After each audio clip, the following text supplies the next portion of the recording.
আমি ওই ইতালখালি দড়িতে কারা ধরা যে ব্যস্ত থাকি আমার ছেলে নিয়ে, ওই হরিণ শিকারের নৌকা, হাতের নৌকা উনি ধরে দড়ি, ওসি সাহেব দড়ি, ওই নৌকাটা এরা নিয়ে যায় ক্যাম্পে। আমরা মাছ কাঁকড়া মারি আসি, বাড়ি এসে দেখলাম যে ট্রলারটা যাচ্ছে। কিছু সময় পরে আসরের টাইমে বেলা 5টা দিকে দেখি কি যে সংবাদ পাচ্ছি যে ওপাড়ায় কালামের নৌকো, সিরাজের নৌকো, ও কালামের চশমা যারা পরিচিত যাইলি তারাই চেনে যে জঙ্গল বাদায় একটাই লোক চশমা চকিতে আসছে যে কালাম। সেই কালামের চশমা পাওয়া গেছে, গেঞ্জি পাওয়া গেছে, সিরাজের নৌকা।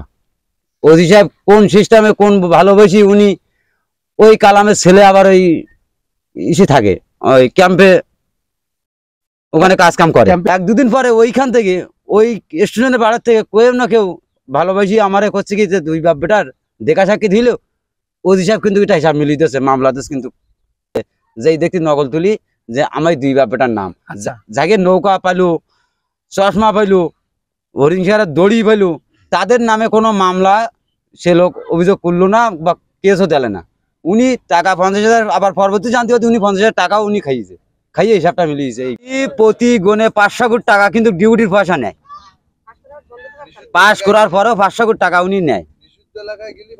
নিষিদ্ধ এলাকা শরৎখালি, সেখানে কোনো মাছ কাঁকড়া ধরতে দেয় না, উনি হিসাব মাছ কাঁকড়া মারায় 500 কোটি টাকা। ইজি বাইক চালায়, ইজি বাইক চালানোর পরে আমার আব্বার সাথে একজন যায় জঙ্গলে পার্টনার, সে অসুস্থ হয়ে পড়ার কারণে আমাকে নিয়ে যাওয়ার পরে গনের 3 দিন পরে একদিন ক্যাম্পের ওসি সাহেবের সাথে আমাদের দেখা হয়। দেখা হওয়ার পরে উনি আমাদের পার দেখিছে, নৌকা দেখিছে, নাম আছে কিনা ক্যাম্পে, তারপরে পাস দেখালাম ওনার দুই বাপ্পের নাম ওখানে আছে। এবার পরে আমাদের চলে আসতে বলে, সেখানে কিছুদিন পরে শুনতে পাই ওখানে আমাদের দুই বাপ্পের নাম দিছে। তার কথা শুনে আমাদের পরিবারের সবাই আমরা হতাশ হয়ে যাই যে এই মিথ্যা মামলা হয়েছে, গরিব মানুষ দুই বাপ্পুরের নামে যদি মামলা হয় তাহলে আমার পরিবার ধ্বংস হয়ে যাবে, কিভাবে চলবো।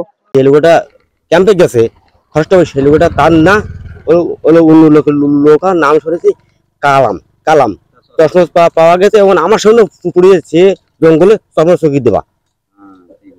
ঠিক আছে, তাহলে তার এই মিথ্যা মামলাতে যাতে আমরা সবাই মিলি মানে করবো যে সেই জন্য বেরিয়ে আসতে পারে, এই মামলাটা তার জন্য না হয়। ये केसे ऐसा জড়িত মনে হয় না।